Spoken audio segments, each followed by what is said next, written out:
पद पंकज बंदना पद पंकज बंदना सिमरो अंगद दोख निकंदना दोख निकंदना अमरदास गुर हृदय चावो हृदय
बंदा बार बार जगदीशा बंदा बार बार जगदीशा। श्री गुरु ग्रंथ साहिब महाराज जी की पावन पवित्र हजूरी सुभाईमान सतसंगी जुनो, आप जी बहुत वडभागी हो जो पूर्वले कर्म वाहिगुरु की कृपा के सदका पावन सत संगत के रूप में जुड़ बैठे हो। इस समय दे विच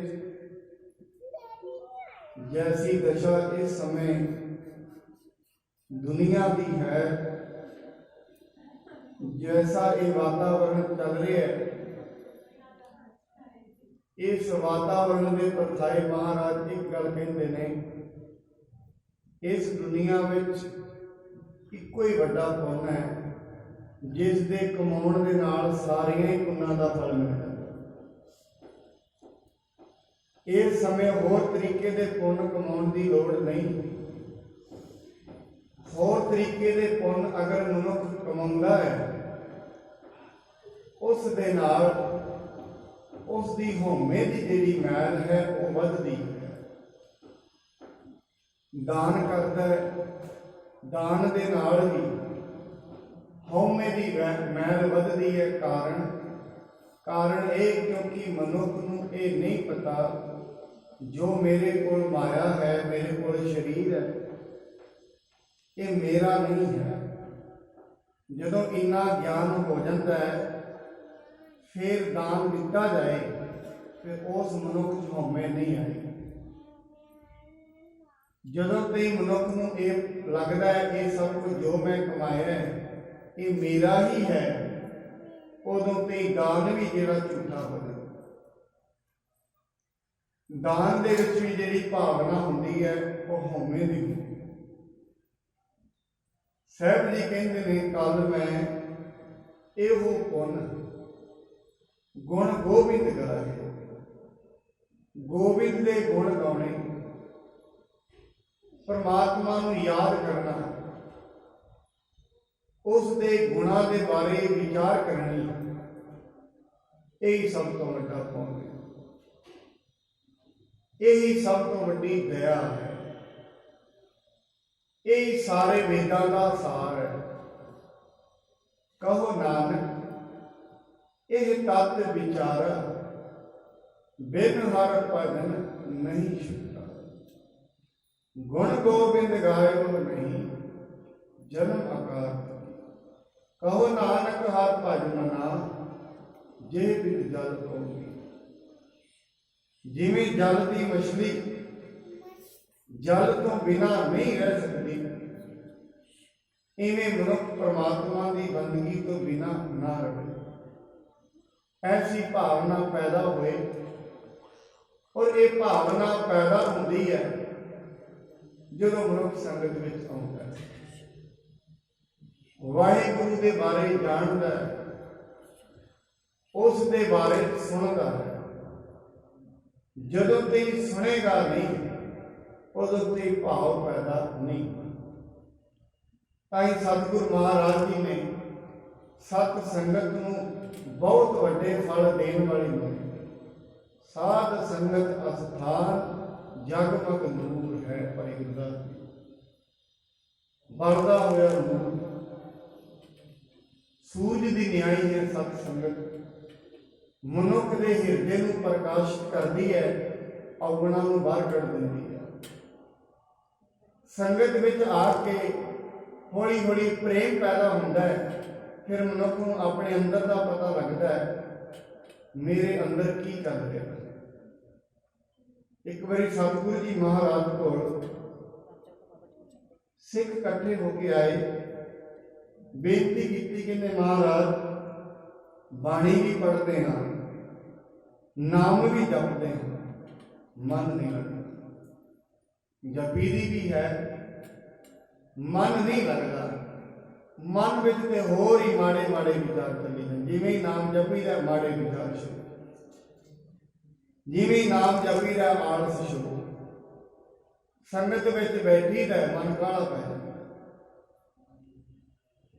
महाराज ने बेनती की, माड़े विचार क्यों चलते हैं? जपी दा ते नाम है, माड़े विचारों का की काम? चलते माड़े, और किते एक दे अंदर नहीं चलते, सारिਆਂ ਦੇ अंदर ही चलते।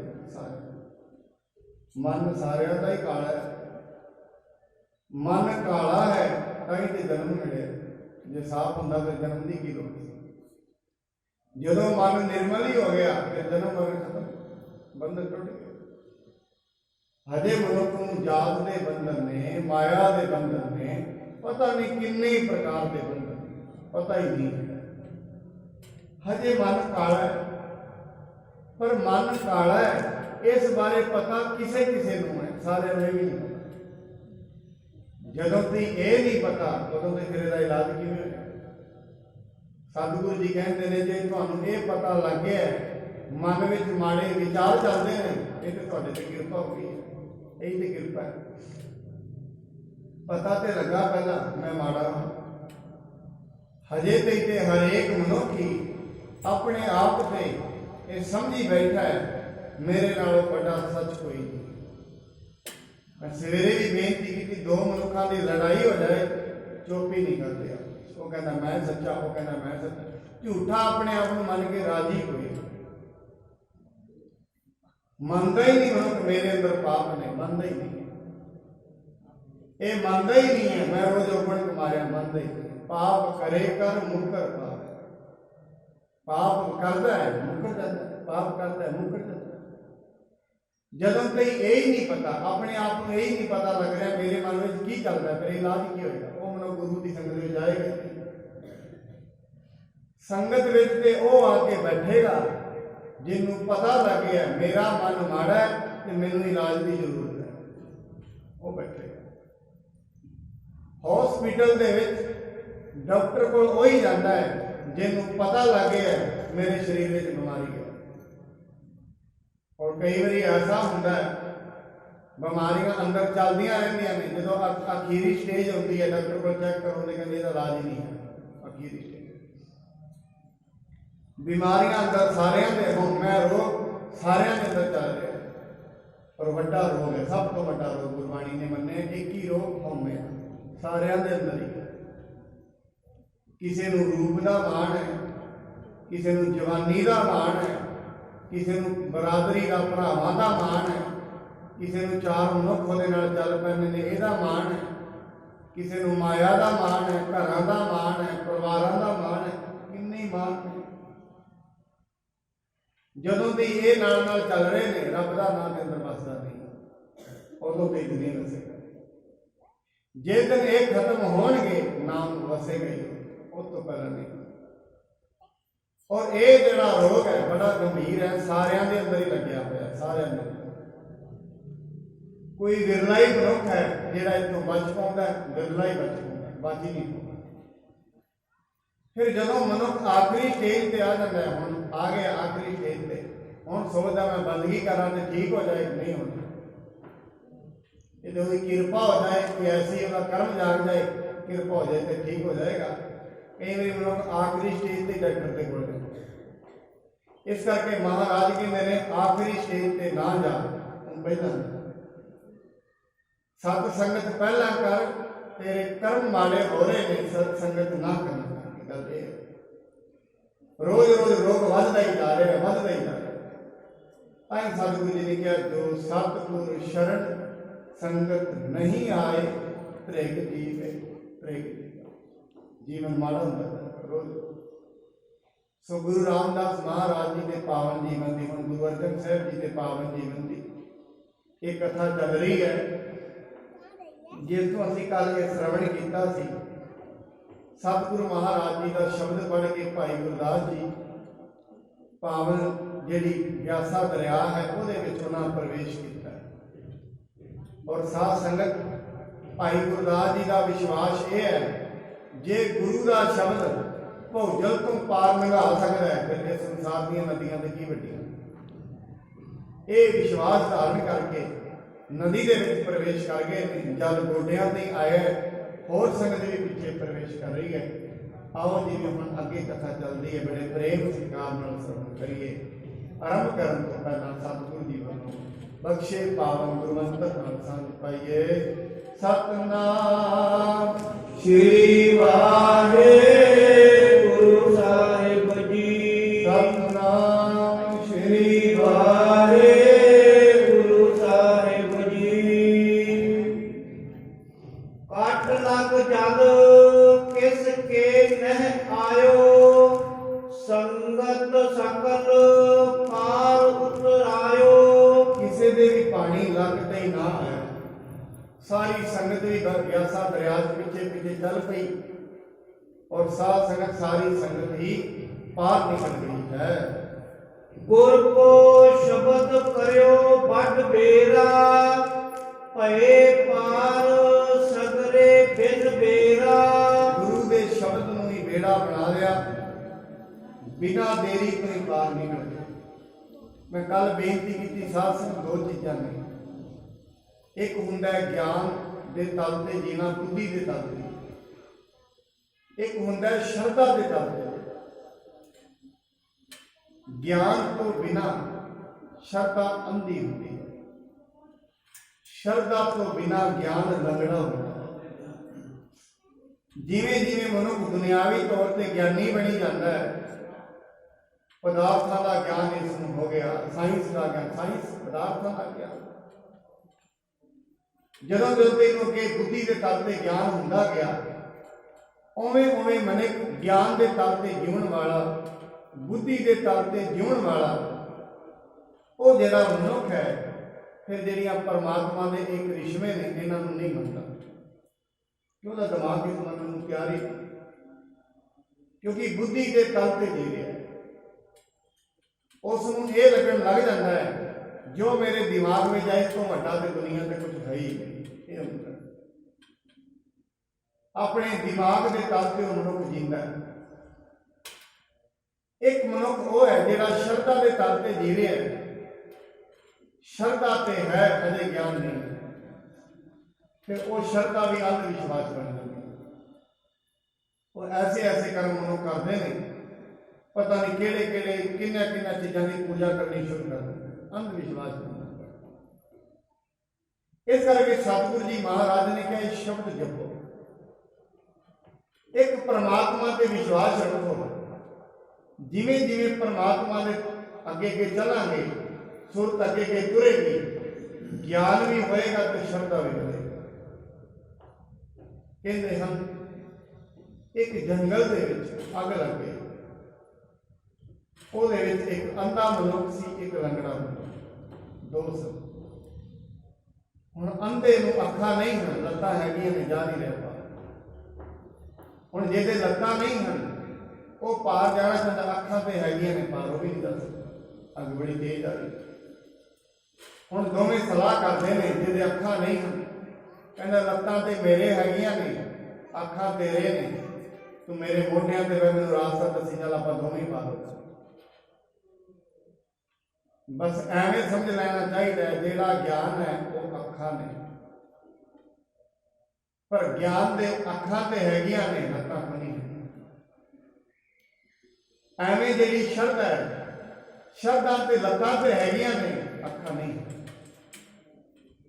ਫਿਰ ਇਹ ਦੋਵੇਂ ਇਕੱਠੇ ਹੋਣੇ ਚਾਹੀਦੇ। ਗਿਆਨ ਤੇ ਸ਼ਰਧਾ ਇਕੱਠੇ ਹੋ ਜਾਣ, ਜਿਹੜੀ ਦੁਨੀਆ ਦੇ ਵਿੱਚ ਤ੍ਰਿਸ਼ਨਾ ਦੀ ਅਗਨ ਲੱਗੀ ਹੋਈ ਹੈ ਇਹ ਤੋਂ ਪਾਰ ਨਿਕਲ ਜਾਏ। ਉਵੇਂ ਨਹੀਂ ਨਿਕਲਦਾ। ਇਕੱਲਾ ਗਿਆਨ ਦੇ ਤਲ ਤੇ ਮਨੁੱਖ ਜਿਉਂਦਾ ਹੈ, ਉਹਨੂੰ ਪਦਾਰਥਾਂ ਦਾ ਗਿਆਨ ਤੇ ਹੈ, ਬੁੱਧੀ ਦੇ ਤਲ ਤੇ ਜੀ ਰਿਹਾ, ਉਹਨੂੰ ਪਤਾ ਲੱਗੇ ਰੋਟੀ ਕਿਵੇਂ ਕਮਾਉਣੀ ਹੈ, ਕਿਵੇਂ ਖਾਣੀ ਹੈ, ਇਸ ਤਲ ਤੇ ਜੀ ਰਿਹਾ ਹੈ। ਫਿਰ ਉਹ ਜਿਹੜਾ ਮਨੁੱਖ ਹੈ ਪਰਮਾਤਮਾ ਦੀ ਦਿਵਯ ਸ਼ਕਤੀਆਂ ਤੋਂ ਮੁਨਕਰ ਹੋ ਜਾਂਦਾ। ਉਹ ਕਹਿੰਦਾ ਹੈ ਕਮਾਵਾਂਗੇ ਤੇ ਰੋਟੀ ਆ ਜਾਏਗੀ, ਨਾ ਕਮਾਵਾਂਗੇ ਤੇ ਬੈਠੇ ਰਹਾਂਗੇ। ਐਵੇਂ ਕੋਈ ਪਰਮਾਤਮਾ ਥਾਲੀ ਵਿੱਚ ਪਾ ਜਾਏਗਾ, ਐਵੇਂ ਸੋਚਣਾ। ਪਰ ਜਿਹੜੇ ਮਨੁੱਖ ਸ਼ਰਧਾ ਦੇ ਤਲ ਤੇ ਜੀਂਦੇ ਨੇ, ਕਈ ਵਾਰੀ ਐਸੇ ਵੀ ਹੁੰਦੇ ਨੇ ਉਹ ਕੰਮ ਕਰਨਾ ਹੀ ਬੰਦ ਕਰ ਦਿੰਦੇ ਨੇ। ਐਸਾ ਨਹੀਂ, ਭਾਗ ਉਹ ਚੀਜ਼ ਨਹੀਂ ਹੁੰਦੀ। ਭਾਗਿਆ ਦਾ ਮਤਲਬ ਤੂੰ ਕਰਮ ਤੇ ਕਰ, ਕਰਮ ਕਰਦੇ ਜੋ ਪਰਮਾਤਮਾ ਤੇਰੀ ਪ੍ਰਲੱਭ ਲਿਖੀ ਹੈ ਉਹ ਮਿਲ ਜਾਏ। ਇਸ ਕਰਕੇ ਸ਼ਰਧਾ ਤੇ ਗਿਆਨ ਦੋ ਵੱਖੋ ਵੱਖਰੀਆਂ ਚੀਜ਼ਾਂ ਨੇ। ਬਾਣੀ ਦੇ ਵਿੱਚ ਸਤਿਗੁਰੂ ਜੀ ਕਹਿੰਦੇ ਨੇ, ਹਾਰ ਭਰਿਓ ਸੁਆਮੀ ਕੇ ਦੁਆਰੇ ਦੀਜੈ ਬੁੱਧ ਵਿਵੇਕਾ। हे परमात्मा मैनू विवेक बुद्धि दे, मैं समझ सका दुनिया की है, ये समझ।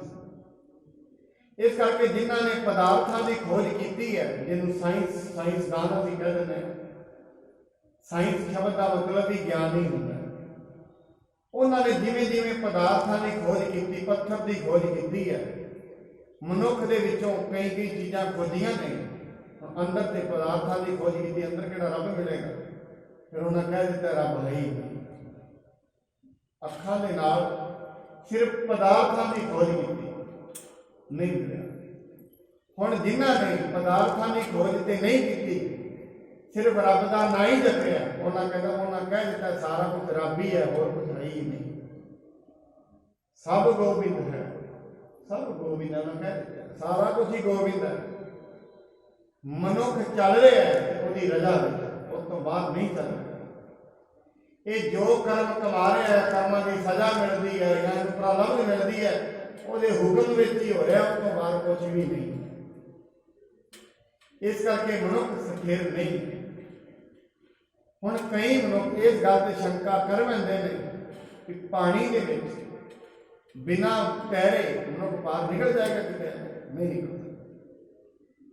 हाँ ठीक है, ऐसे मनुख होंगे ही विरले विरले, क्योंकि जिन्हों को जानकारियां ने, सिर्फ जानकारियां तो हैगियां ने, अभ्यास नहीं। कई मनुखों को रब की जानकारी बड़ी है, पूरी जानकारी कितने रहता कि जानकारी है, उसका अनुभव नहीं है। जिवें किसी मनुख को अमरीका बारे सारा कुछ ही पता है, अमरीका बारे दस भी सारा कुछ देता, इतने बैठे हैं, कभी अमरीका गया नहीं है। एवं होंदा मनुख रब बारे जानकारी तो सारे है, सारे कह रब बड़ा बड़ा है, हाँ जी उस तो बाद तो कुछ है ही नहीं, सारे कह देते। पर जो जिंदगी कोई ऐसी समस्या आ जाती है, फिर सारे आप अपनी बुद्धि का जोर लाना शुरू कर देते, नहीं हुण बुद्धि के तल ते। इस करके कहते हैं बुद्धि के तल ते भी जी, श्रद्धा के तल ते इतना भी अंधा ना हो जाए, दुनिया के विच तेनूं ज्ञान विवेक हो ही बैठे, विवेक खत्म ही, बुद्धि खत्म ही हो जाए। पर इन्ना भी बुद्धि के तल ते ना जीवे भी बिल्कुल ही मनुख परमात्मा को मुनकर ही हो जाए। इस करके सतगुरु जी महाराज ये कहते हैं दोवें तलों से मनुख जीवे, ਸ਼ਰਧਾ ਵੀ ਹੋਣੀ ਚਾਹੀਦੀ ਹੈ, ਗਿਆਨ ਵੀ ਹੋਣਾ ਚਾਹੀਦਾ, ਵਿਵੇਕ ਵੀ ਹੋਣਾ ਚਾਹੀਦਾ। ਸੋ ਇਸ ਕਰਕੇ ਇਸ ਚੀਜ਼ ਦੇ ਵਿੱਚ ਕਦੇ ਨਹੀਂ ਪੈਣਾ। ਮਨੁੱਖ ਇਹ ਸੋਚੇ ਇਹ ਚੀਜ਼ਾਂ ਹੋ ਹੀ ਨਹੀਂ ਸਕਦੀਆਂ। ਹੁੰਦੀਆਂ ਜ਼ਰੂਰ ਨੇ, ਵਿਰਲੇ ਮਨੁੱਖ ਨੇ, ਸਾਰੇ ਨਹੀਂ ਨਾ ਹੁੰਦੇ। ਸਾਰਿਆਂ ਦੇ ਇਸ ਅਵਸਥਾ ਤੇ ਹਰੇਕ ਕੋਈ ਨਹੀਂ ਪਹੁੰਚਦਾ, ਕੋਈ ਪਹੁੰਚਦਾ। ਜਿਹੜੇ ਪਹੁੰਚ ਜਾਂਦੇ ਨੇ ਉਹ ਫਿਰ ਆਪਣੇ ਆਪ ਨੂੰ ਜਲਾਉਂਦੇ ਨਹੀਂ ਹਨ। ਸਭ ਕੇ ਅਤ ਨਿਸ਼ਚਾ ਉਰ ਭਇਓ, ਸ਼ਬਦ ਆਸਰਾ ਦ੍ਰਿੜ ਮਨ ਕਯੋ। ਸਾਰਿਆਂ ਦੇ ਹਿਰਦਿਆਂ ਵਿੱਚ ਇਹ ਸ਼ਰਧਾ ਪਹੁੰਚ ਗਈ। ਹਾਂ, ਪਰਮਾਤਮਾ ਦੀ ਕਿਰਪਾ ਦੇ ਨਾਲ ਅਸੀਂ ਪਾਰ ਆ ਗਏ ਹਾਂ। ਪਾਣੀ ਨੇ ਵੀ ਸਾਨੂੰ ਕੁਝ ਨਹੀਂ ਕਿਹਾ ਹੈ, ਪਾਣੀ ਨੇ ਵੀ ਸਾਨੂੰ ਡੁਬੋਇਆ ਨਹੀਂ ਹੈ। ਗੋਇੰਦਵਾਲ ਪੁਰੀ ਮਹਿ ਆਏ, ਸਿਸ ਸ੍ਰੀ ਅਮਰ ਅੰਸ਼ ਸਮੁਦਾਏ। ਗੋਇੰਦਵਾਲ ਸਾਹਿਬ ਦੇ ਨਗਰ ਦੇ ਵਿੱਚ ਆ ਗਏ ਨੇ ਜਿੰਨੇ ਵੀ ਗੁਰੂ ਅਮਰਦਾਸ ਜੀ ਦੇ ਅੰਸ਼ ਦੇ ਵਿੱਚੋਂ ਸਿੱਖ ਨੇ, ਸਾਰਿਆਂ ਨੂੰ ਆ ਕੇ ਮਿਲੇ ਨੇ, ਉਹਨਾਂ ਦੇ ਪੁੱਤਰਾਂ ਨੂੰ ਮਿਲੇ ਨੇ। ਸਾਧ ਸੰਗਤ, ਗੱਲ ਵਿਸ਼ਵਾਸ ਤੇ ਸ਼ਰਧਾ ਦੀ ਅਸੀਂ ਕਰ ਰਹੇ ਸੀ। ਵਿੱਚੇ ਮੈਂ ਗੱਲ ਕਹਿਣੀ ਚਾਹੁੰਦਾ ਸਾਧ ਸੰਗਤ, ਜਦੋਂ ਮਨੁੱਖ ਦੀ ਸ਼ਰਧਾ ਪਹਾੜ ਵਰਗੀ ਹੋ ਜਾਂਦੀ ਹੈ, ਤੂੰ ਮੇਰੋ ਮੇਰ ਪਰਬਤ ਸੁਆਮੀ, ਓਟ ਗਈ ਮੈਂ ਤੇਰੀ, ਨਾ ਤੁਮ ਡੋਲੋ ਨਾ ਹਮ ਗਿਰੋ। हे परमात्मा, तू मेरे वास्ते मेर पर्वत जिवें सुमेर पर्वत, जिवें जिड्डियां मर्जियां हवावां चलण, सुमेर पर्वत नहीं डोलदा। ईडा विश्वास मनुख नूं परमात्मा ते होना चाहिए। और गल पक्के विश्वास की हुंदी है। कहंदे एक बार कोई पंछी सी, उन्हें समुंदर के कंढे ते बच्चे दिते।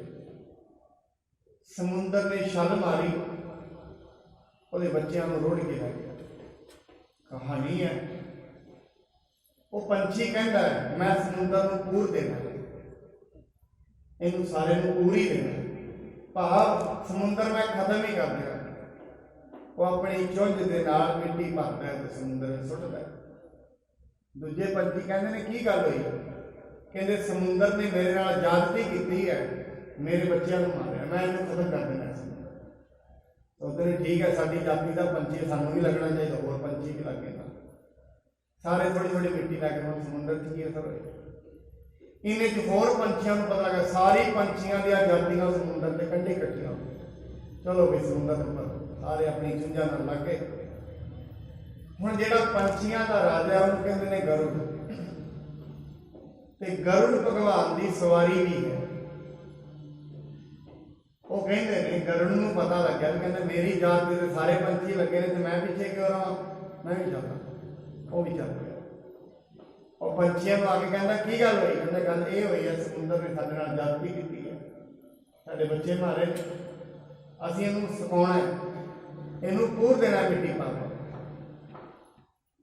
हुण वो कहंदा ये तो वड्डी गल नहीं, मैं भगवान की सवारी करता, शक्तियां मेरे को बड़ियां ने, मैंने 2 खंभ मारने, समुंदर सारे सुका देना, कोई चिंता ना करो। गरुड़ कहता भी हो जाओ सारे, चल पे नाल। इन्हें तो समुंदर प्रगट होया, कहते की गल नहीं भगवान? कहते गल ये है कि पंछियों नाल जाति की है। कहते ठीक है, मैं इन्हां दे बच्चे वापस कर दूंगा, मैनू ना गल विश्वास दी है। एक छोटा जिहा पंछी ने इरादा धारण किया, मैं समुंदर नूं सुका लियागा, इरादा धारण किया, इरादे नूं भाग लग गए। एवं वड्डियां वड्डियां भगतां ने, भगत धन्ना जी ने इरादा धारण कर लिया, मैं परमात्मा नूं मिलना है। इरादा होना चाहिए, परमेश्वर दूर नहीं है, नाल ही बसदा। इरादे मनुख दे कच्चे हो जाते हैं, श्रद्धा कच्ची हो जाती है, विश्वास कच्चा पै जाता है। गुरु ते परमात्मा में चूक नहीं है, चूक हमेशा मनुख दे वल्लों ही होती है। खेलत मिले परस पर सोऊ, बालक खेल होत है जो। भाई गुरदास जी जाके उन्होंने अंश वंश को मिले, उत्थे जाके की देखते ने, जेडे उन्होंने बालक ने उन्होंने अंश वंश दे, वो सारे खेडते पे हैं। किसी बात पर बाक अलावे, होए हैं इम जे सतगुर भावे। बच्चे आपस दे विच खेड रहे थे, कोई उन्होंने आपस दे विच गल चल रही थी, छोटे छोटे बच्चों की। ਤੇ ਗੱਲ-ਗੱਲ ਦੇ ਵਿੱਚ ਕਹਿੰਦੇ ਨੇ ਬੱਚੇ ਹੋਣਾ ਕੀ ਹੈ ਜੋ ਸਤਿਗੁਰੂ ਨੂੰ ਭਾਏਗਾ। ਜਿਵੇਂ ਬੱਚੇ ਕਹਿੰਦੇ ਨੇ ਆਪਸ ਵਿੱਚ ਗੱਲ ਚੱਲ ਰਹੀ ਹੋਈ, ਕਵੀ ਜੀ ਕਹਿੰਦੇ ਨੇ ਵੀ ਭਾਈ ਗੁਰਦਾਸ ਜੀ ਜਦੋਂ ਕੋਲੋਂ ਲੰਘੇ ਨਾ ਬੱਚਿਆਂ ਦੇ, ਬੱਚੇ ਇੱਕੋ ਹੀ ਗੱਲ ਕਰ ਰਹੇ ਸੀ, ਜੋ ਸਤਿਗੁਰੂ ਨੂੰ ਭਾਏਗਾ, ਜੋ ਪਰਮੇਸ਼ਰ ਨੂੰ ਚੰਗਾ ਲੱਗੇਗਾ, ਕੋਈ ਹੁੰਦਾ ਹੈ। ਸੁਣ ਕੇ ਮਨ ਗੁਰਦਾਸ ਵਿਚਾਰਾ, ਗੁਰ ਭਾਣਾ ਔਰ ਇਨਨੇ ਧਾਰਾ। ਭਾਈ ਗੁਰਦਾਸ ਜੀ ਨੇ ਸੁਣ ਕੇ ਮਨ ਵਿੱਚ ਵਿਚਾਰ ਕੀਤੀ ਵੀ ਕਿਤਨੇ ਛੋਟੇ ਬੱਚੇ ਨੇ, ਇਹਨਾਂ ਨੇ ਵੀ ਪਰਮਾਤਮਾ ਦੇ ਭਾਣੇ ਨੂੰ ਜਾਣਿਆ, ਉਸ ਦੇ ਭਾਣੇ ਨੂੰ ਆਪਣੇ ਹਿਰਦੇ ਦੇ ਵਿੱਚ ਧਾਰਨ ਕੀਤਾ ਹੋਇਆ ਹੈ। ਜਾਂ ਤੇ ਇਹ ਬਾਲਕ ਗੁਰ ਰੂਪ, ਬੋਲਤ ਨਿਸ਼ਚੈ ਬਾਕ ਅਨੂਪ। ਇਸ ਕਰਕੇ ਇਹ ਜਿਹੜਾ ਬੱਚਾ ਹੈ ਕੋਈ ਮਾਮੂਲੀ ਨਹੀਂ ਹੈ, ਇਹ ਤੇ ਪਰਮਾਤਮਾ ਦਾ ਰੂਪ ਹੈ, ਇਹ ਤੇ ਉਸ ਵਾਹਿਗੁਰੂ ਦਾ ਹੀ ਰੂਪ ਹੈ। ਦੁਐ ਕਰ ਬੰਦ ਬੰਦਨਾ ਠਾਨੀ, ਧੰਨ ਧੰਨ ਇਨ ਗੁਰਮਤਿ ਜਾਨੀ। ਉਹਨਾਂ ਨੇ ਹੱਥ ਜੋੜ ਕੇ ਉਹ ਬਾਲਕ ਨੂੰ ਨਮਸਕਾਰ ਕੀਤੀ, ਮੱਥਾ ਟੇਕ ਦਿੱਤਾ। ਕਹਿੰਦੇ ਕਿਉਂ? ਕਹਿੰਦੇ ਤੂੰ ਧੰਨ ਹੈ ਬੱਚਿਆ, ਤੂੰ ਗੁਰਮਤਿ ਨੂੰ ਜਾਣਦੇ ਹੈ, ਤੂੰ ਗੁਰੂ ਦੀ ਗੱਲ ਨੂੰ ਬੁੱਝ ਗਿਆ। ਹੁੰਦਾ ਉਹੀ ਹੈ ਜੋ ਪਰਮਾਤਮਾ ਨੂੰ ਚੰਗਾ ਲੱਗਦਾ ਹੈ, ਤੈਨੂੰ ਭਾਣੇ ਦੇ ਬਾਰੇ ਸਮਝ ਆ ਗਈ ਹੈ। ਕੀਨਸ ਨਿਸ ਵਿਸਰਾਮ ਸੁਖ ਨਗਰੀ, ਸਿਮਰ ਸਤਿਗੁਰੂ ਸੰਗਤ ਸਗਰੀ। ਉਸ ਰਾਤ ਨੂੰ ਭਾਈ ਗੁਰਦਾਸ ਜੀ ਨੇ ਗੋਇੰਦਵਾਲ ਸਾਹਿਬ ਵਿਸ਼ਰਾਮ ਕੀਤਾ, ਸਾਰੀ ਸੰਗਤ ਸਤਿਗੁਰੂ ਜੀ ਨੂੰ ਯਾਦ ਕਰਦੀ ਪਈ ਹੈ। ਪ੍ਰਾਤ ਉਠੇ ਬਾਪੀ ਇਸਨਾਨੇ, ਅਮਰ ਅੰਸ ਕੋ ਬੰਧਨ ਠਾਨੇ। ਜਦੋਂ ਸਵੇਰੇ ਉੱਠੇ, ਗੋਇੰਦਵਾਲ ਸਾਹਿਬ ਇੱਕ ਪਾਵਨ ਬੌਲੀ ਸਾਹਿਬ ਹੈ ਜੋ ਗੁਰੂ ਅਮਰਦਾਸ ਜੀ ਨੇ ਬਣਵਾਈ ਸੀ। ਸਵੇਰੇ ਉੱਠ ਕੇ ਉੱਥੇ ਇਸ਼ਨਾਨ ਕੀਤਾ ਸਾਰੀ ਸੰਗਤ ਨੇ। ਫਿਰ ਗੁਰੂ ਅਮਰਦਾਸ ਮਹਾਰਾਜ ਜੀ ਜਿਹੜੇ ਪੁੱਤਰ ਨੇ, ਉਹਨਾਂ ਨੂੰ ਸਾਰੀ ਸੰਗਤ ਨੇ ਨਮਸਕਾਰ ਕੀਤੀ ਹੈ। ਸੁਣੀ ਕੁਮਤ ਪ੍ਰਿਥਿਏ ਕੀ ਕਾਨ, ਕੀਨ ਸੁਦਾਸਰ ਕੋ ਪ੍ਰਸਥਾਨ। ਉਹਨਾਂ ਨੇ ਬਾਬਾ ਪ੍ਰਿਥੀ ਚੰਦ ਜੀ ਦੀਆਂ ਕਰਤੂਤਾਂ ਬਾਰੇ ਸੁਣਿਆ, ਕਿਵੇਂ ਉਹ ਸਤਿਗੁਰੂ ਜੀ ਨੂੰ ਤੰਗ ਕਰਦਾ ਹੈ। ਉਸੇ ਵੇਲੇ ਭਾਈ ਗੁਰਦਾਸ ਜੀ ਅੰਮ੍ਰਿਤਸਰ ਵੱਲ ਨੂੰ ਚੱਲ ਪਏ ਹਨ। ਇੱਕ ਨਿਸ ਬਸ ਪਹੁੰਚੇ ਤਹਿ ਜਾਈ, ਤਬ ਗੁਰਦਾਸ ਰਿਤੇ ਠਹਿਰਾਈ। ਇੱਕ ਰਾਤ ਦੇ ਵਿੱਚ ਹੀ ਉੱਥੇ ਪਹੁੰਚ ਗਏ ਨੇ। ਫਿਰ ਭਾਈ ਗੁਰਦਾਸ ਜੀ ਨੇ ਆਪਣੇ ਹਿਰਦੇ ਦੇ ਵਿੱਚ ਇੱਕ ਗਾਥਾ, ਇੱਕ ਵਿਚਾਰ ਲਿਆਂਦਾ ਹੈ। ਨਿਸ਼ਚੈ ਸ੍ਰੀ ਅਰਜਨ ਗੁਰ ਭਇਓ, ਤਉ ਮਨੋਰਥ ਐਸੇ ਕਯੋ। ਕਹਿੰਦੇ ਨੀਚੇ ਹੀ ਗੁਰੂ ਅਰਜਨ ਦੇਵ ਜੀ ਗੁਰੂ ਬਣ ਗਏ ਨੇ, ਪਰ ਮੇਰਾ ਮਨੋਰਥ ਤਾਂ ਪੂਰਾ ਹੋਏਗਾ ਜੋ ਮੈਂ ਕਸਵੱਟੀ ਲਾਵਾਂਗਾ ਉੱਥੇ ਪੂਰੇ ਹੋ ਜਾਣਗੇ। ਗੁਰ ਭਾਣਾ ਜਾਣਿਓ ਜਿਨ ਬਾਲਕ, ਮੈਂ ਤਿਨ ਕੋ ਬੰਦਿਓ ਤਤਕਾਲਕ। ਕਹਿੰਦੇ ਜੋ ਮੇਰੇ ਮਨ ਦਾ ਮਨੋਰਥ ਹੈ, ਮੇਰੇ ਦਿਲ ਦੀ ਇੱਛਾ ਹੈ, ਜੇ ਗੁਰੂ ਜੀ ਨੇ ਆਪਣੀ ਜ਼ੁਬਾਨ ਤੋਂ ਉਹ ਮੈਨੂੰ ਕਹਿ ਦਿੱਤਾ, ਫਿਰ ਤੇ ਮੈਂ ਸਮਝਾਂਗਾ ਕਿ ਸਤਿਗੁਰੂ ਜੀ ਪੂਰੇ ਨੇ, ਅੰਤਰਜਾਮੀ ਨੇ। ਜੇ ਇਹਨਾਂ ਨੇ ਮੇਰੇ ਦਿਲ ਦੀ ਇਹ ਗੱਲ ਨੂੰ ਨਾ ਜਾਣ ਪਾਏ, ਫਿਰ ਮੈਂ ਸਮਝਾਂਗਾ ਵੀ ਇਹਨਾਂ ਕੋਲ ਇਹ ਪੂਰੇ ਨੇ, ਇਹ ਮਨੋਰਥ ਆ ਗਿਆ। ਪਰ ਮੈਂ ਕਹਿੰਦੀ ਸੰਗਤ ਜੀ ਇਹ ਬੇਨਤੀ ਕਰਦਾ ਹੁੰਦਾ ਕਿ ਜਦੋਂ ਅਸੀਂ ਕਿਸੇ ਨੂੰ ਕਹਿ ਦਿੰਦੇ ਹਾਂ ਵੀ ਫਲਾਣਾ ਮਨੁੱਖ ਬ੍ਰਹਮ ਗਿਆਨੀ ਹੈ, ਉਹ ਤੇ ਸੰਤ ਹੈ, ਉਸ ਦੇ ਬਾਰੇ ਜੇ ਜਾਣਨਾ ਹੈ ਨਾ, ਕਿਵੇਂ ਜਾਣਨਾ ਚਾਹੀਦਾ? ਆਪਣੇ ਗੁਰੂ ਸਾਹਿਬ ਦੇ ਸਿੱਖਾਂ ਨੇ ਇਵੇਂ ਜਾਣਿਆ ਸੀ ਗੁਰੂ ਸਾਹਿਬ ਨੂੰ। ਆਪਣੇ ਮਨ ਵਿੱਚ ਕੋਈ ਵੀ ਮਨੋਰਥ ਧਾਰ ਲਓ, ਜੇ ਤੇ ਜਾਂਦਿਆਂ ਨੂੰ ਉਸ ਗੱਲ ਨੂੰ ਉਹ ਪੁੱਛ ਲਵੇ, ਫਿਰ ਤੇ ਸਮਝੋ ਉਹ ਸੰਪੂਰਨ ਹੈ। ਜੇ ਨਹੀਂ ਪੁੱਛ ਪਾਉਂਦਾ ਫਿਰ ਉਹ ਅਧੂਰਾ ਹੀ ਹੈ। ਐਸਾ ਤੁਹਾਨੂੰ ਕਰੋੜਾਂ ਵਿੱਚੋਂ ਕੋਈ ਵਿਰਲਾ ਮਿਲੇ, ਕਰੋੜਾਂ ਨਹੀਂ 10-15 ਕਰੋੜ ਚ ਕੋਈ ਮਿਲੇ। ਇਸ ਕਸਵੱਟੀ ਦੇ ਸਾਰੇ ਨਿਕਲ ਜਾਣਗੇ। ਇਹੀ ਕਸਵੱਟੀ ਅੱਜ ਤਾਈਂ ਚੱਲਦੀ ਆਈ ਹੈ ਸਿੱਖਾਂ ਦੇ ਵਿੱਚ। ਭਾਈ ਗੁਰਦਾਸ ਜੀ ਕਹਿੰਦੇ ਨੇ, ਕਿਉਂਕਿ ਭਾਈ ਗੁਰਦਾਸ ਜੀ ਉੱਥੇ ਨਹੀਂ ਸਨ ਨਾ ਜਦੋਂ ਗੁਰਤਾ ਗੱਦੀ ਮਿਲੀ, ਕਹਿੰਦੇ ਮੈਂ ਇੱਥੇ ਨਹੀਂ ਸੀ, ਪਰ ਜੇ ਸਤਿਗੁਰੂ ਜੀ ਮਹਾਰਾਜ ਮੇਰੇ ਅੰਦਰ ਦੇ ਮਨੋਰਥ ਨੂੰ ਪੂਰਾ ਕਰ ਦੇਣਗੇ ਕਿ ਮੈਂ ਉਹ ਬਾਲਕ ਨੂੰ ਮੱਥਾ ਟੇਕਿਆ, ਉਹਨੂੰ ਗੁਰੂ ਸਮਝ ਕੇ, ਜੇ ਇਸ ਵਾਰਤਾ ਨੂੰ ਸਮਝ ਮੈਨੂੰ ਦੱਸ ਦਿੱਤਾ ਉਹਨਾਂ ਨੇ, ਫਿਰ ਮੈਂ ਸਮਝਾਂਗਾ ਸਤਿਗੁਰੂ ਜੀ ਪੂਰੇ ਹਨ।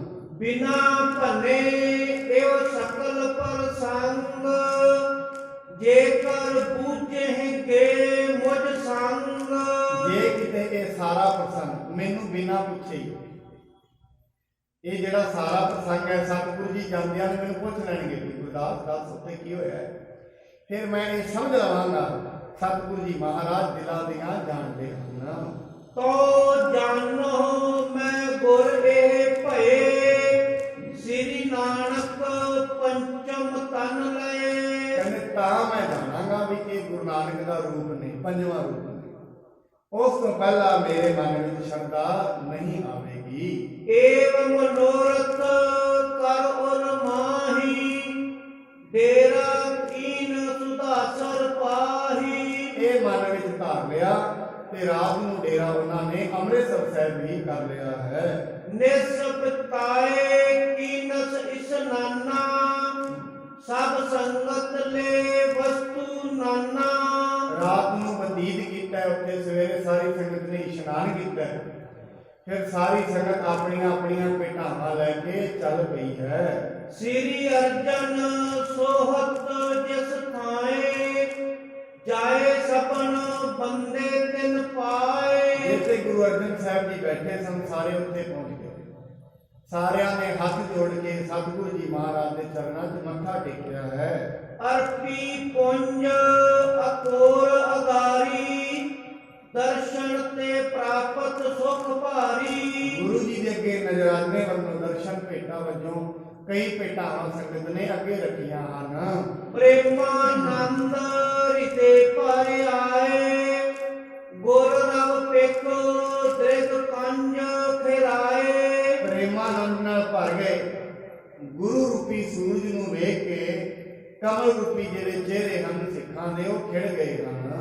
ਗੁਰਮੁਖ ਸੱਸ ਚਕੋਰ ਚੱਕ ਕਰੇ ਇਕ ਟਕ ਅਵਲੋਕਤ ਸਭ ਖਰੇ। ਕਹਿੰਦੇ ਗੁਰੂ ਸਾਹਿਬ ਨੂੰ ਚੰਦ ਰੂਪੀ ਸਮਝ ਕੇ ਸਿੱਖਾਂ ਰੂਪੀਆਂ ਜਿਹੜੀਆਂ ਚਕੋਰਾਂ ਨੇ ਉਹ ਇੱਕ ਟਿੱਕੀ ਲਾ ਕੇ ਗੁਰੂ ਜੀ ਦੇ ਮੁਖ ਵੱਲ ਤੱਕ ਰਹੀਆਂ ਹਨ। ਗੁਰ ਕਿਰਪਾਲ ਲਖ ਪ੍ਰੇਮ ਵਿਸਾਲਾ ਖੁਸ਼ੀ ਕਰੀ ਸਭ ਪਰ ਤਿਸ ਕਾਲਾ। ਗੁਰੂ ਸਾਹਿਬ ਜੀ ਨੇ ਸਾਰਿਆਂ ਨੂੰ ਵੇਖਿਆ, ਵੇਖ ਕੇ ਬੜੇ ਪ੍ਰਸੰਨ ਹੋਏ ਨੇ, ਸਾਰਿਆਂ ਤੇ ਬੜੀ ਖੁਸ਼ੀ ਕੀਤੀ ਹੈ। ਆਇਸ ਦੇ ਕਰ ਸਭ ਬਿਠਾਏ ਮਨ ਬਾਝਤ ਸੰਗਤ ਬਰ ਪਾਏ। ਸਾਰਿਆਂ ਨੂੰ ਆਗਿਆ ਦਿੱਤੀ ਭਾਈ ਬੈਠ ਜਾਓ। ਜਿਹੜਾ ਜਿਹੜਾ ਵੀ ਜੋ ਕੋਈ ਵਰ ਮੰਗ ਰਿਹਾ ਸੀ ਉਹ ਵਰ ਦੀ ਪ੍ਰਾਪਤੀ ਸਭ ਨੂੰ ਹੋਈ ਹੈ। ਸਹਿਜ ਸੁਭਾਇਕ ਬਾਕ ਵਿਸਾਲਾ ਬੂਝੋ